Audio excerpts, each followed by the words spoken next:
The Poem of the Man God, the second year of the public life. Chapter 213. At Kerioth, Jesus speaks in the Synagogue. 9th of July, 1945. The inside of the Synagogue of Kerioth, the very spot where they laid on the ground Saul, who died after seeing the future glory of Christ. In this place, in a crowd of people from which Jesus and Judas emerge, they are the tallest, and both their faces are shining, one out of love, the other for the joy of seeing that his town is always faithful to the Lord and is distinguishing itself by bestowing solemn honors upon the Master. There are the notables of Kerioth, and a little farther away from Jesus, the citizens, packed like seeds in a sack. The synagogue is so full that it is difficult to breathe, although the doors are open.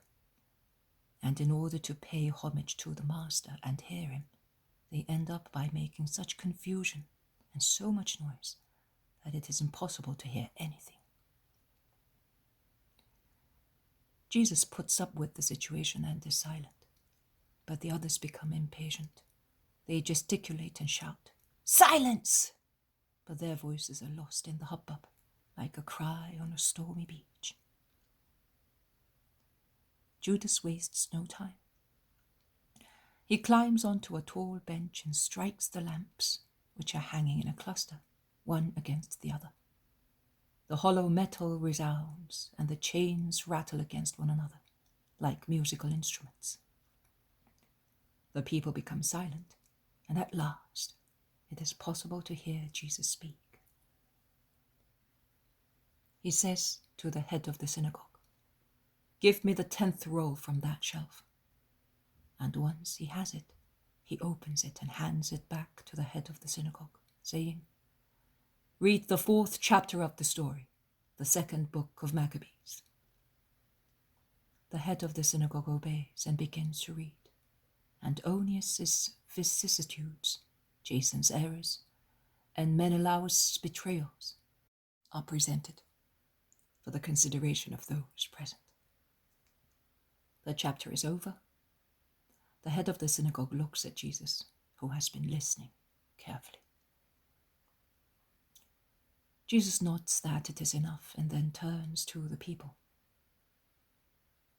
"In the town of my dearest disciple, I will not speak the usual words to teach you. We shall be staying here for a few days, and I want him to say them to you, because it is from here that I want to begin the direct contact, the continuous contact between apostles and people. That was decided in Upper Galilee, where it had a first bright success. But the humility of my disciples caused them to withdraw into the background, because they are afraid that they are not capable, and that they would be usurping my place. No, they must do it. They will do well and help their Master. The true apostolic preaching is therefore to begin here, joining in one love only the Galilean, Phoenician borders to the lands of Judah, the southern ones, bordering on the countries of the sun and sands. Because the Master is no longer sufficient for the needs of the crowds, and also because it is right that the eaglets should leave their nests and make their first flights while the sun is still with them, and a strong wing can support them. Therefore, during these days, I will be your friend and your comfort. They will be the word and will spread the seed that I gave them. Therefore, I will not teach the public, but I will give you a privileged thing, a prophecy.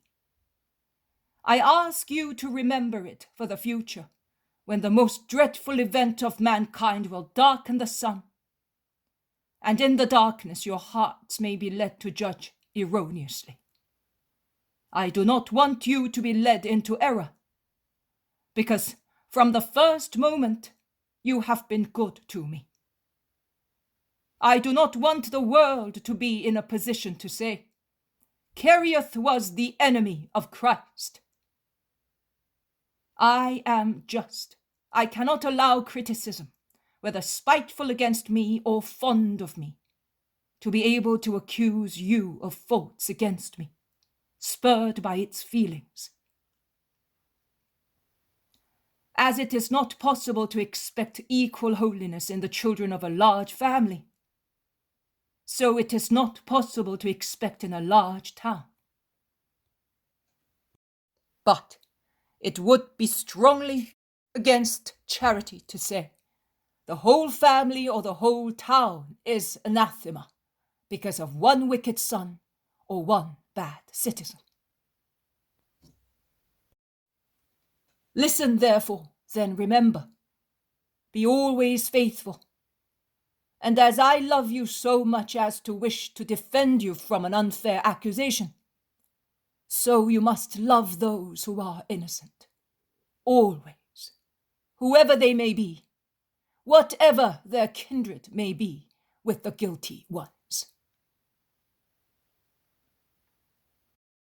Now listen.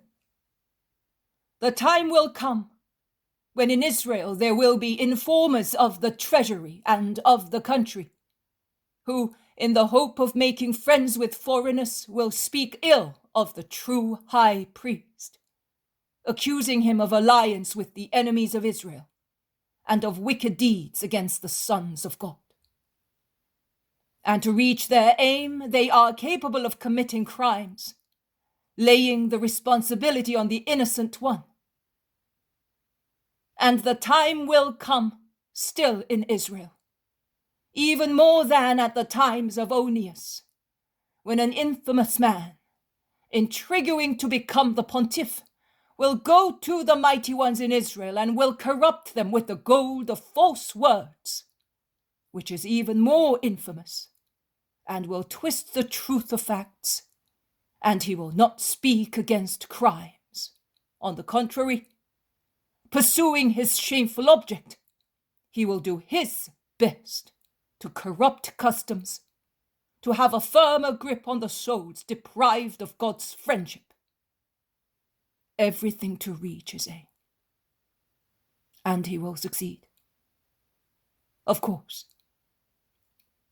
Because if in the very abode on Mount Moriah there are no gymnasia of the impious Jason, in actual fact, they are in the hearts of the inhabitants of the mountain, who, for the sake of exemptions, are willing to sell what is worth much more than a piece of ground, that is, their very conscience. The fruits of the old era can still be seen, and he who has eyes to see can see what is happening over there, where there should be charity, purity, justice, goodness, and deep holy religion. But if those fruits are already the cause of tremor, the fruits of their seeds will cause not only tremor, but God's malediction. And here is the true prophecy. I solemnly tell you that he who slyly achieved position and reliance by means of long underhand tricks will give into the hands of his enemies in exchange for money the high priest, the true high priest. Deceived by protestations of love and pointed out to his executioners with an act of love, he, the true high priest, will be killed without any regard to justice. What charges will be made against Christ, because I am speaking of myself, to justify the right to kill him? Which fate will be reserved for those who do that? A fate of immediate, dreadful justice. Not an individual fate, but a collective one, for the accomplices of the traitor. A more remote and even more dreadful fate than the destiny of the man whom remorse will drive to crown his demoniac soul by committing a final crime against himself. Because that one will end in a moment. The last punishment will be a long and frightful one. You will find it in the sentence. And his indignation was aroused, and he ordered Andronicus to be stripped of the purple, and to be killed on the very spot where he had laid impious hands on Onias. Yes. The sacerdotal race will be struck in its sons as well as in the executioners. And you can read the destiny of the evil associated mass of people in the following words. The voice of this blood cries to me from the earth. Therefore you shall be accursed. And they will be said by God to the whole people who did not guard the gift of heaven.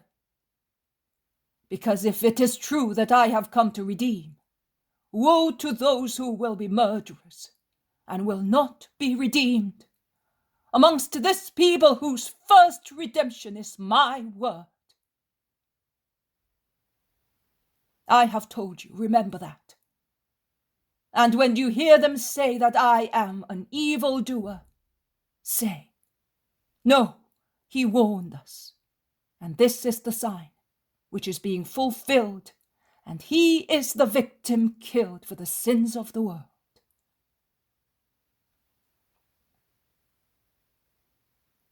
The people leave the synagogue, and gesticulating they speak all of the prophecy and of the esteem in which Jesus holds Judas.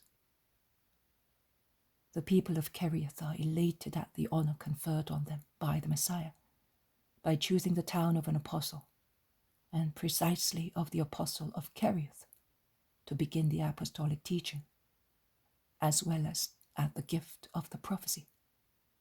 Although it is a sad one, it is a great honor to have received it with the loving words preceding it. Jesus and the group of the apostles are the only ones to be left in the synagogue. They then go into the little garden between the synagogue and the house of the head of the synagogue. Judas has sat down and is weeping. Why are you weeping? I do not see any reason, says the other Judas. Well, I almost feel like doing the same myself. Did you hear him? We ought to speak now, says Peter. We have already done a little of that up on the mountain, and we will improve all the time. You and John did it successfully at once, says James of Zebedee to encourage them. I am the worst, but God will help me. Is that right, Master? Asks Andrew. Jesus, who was looking through some parchment rolls he had brought with him, turns round and says, What were you saying? That God will help me when I have to speak. I will try and repeat your words as best I can. My brother is afraid and Judas is weeping. Are you weeping? Why? Asks Jesus. Because I have really sinned. Andrew and Thomas can tell you. I have been running you down. And you benefit me, calling me dearest apostle, and asking me to teach it.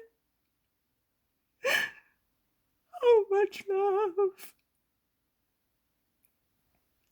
But did you not know that I loved you? Yes. But thank you, Master. I will never grumble again. I am really darkness, and you are the light. The head of the synagogue comes back and invites them to his house. And while going there, he says, I am thinking of your words. If I have understood you properly, as in Kerioth you found a favorite disciple, a Judas of Simon, so you prophesy you will find an unworthy one. I am sorry for that. Unfortunately, our Judas will make up for the other. With my whole being, says Judas, who has collected himself. Jesus does not speak, but he looks at his interlocutors and makes a gesture, opening out his arms, as if he wanted to say, "It is so."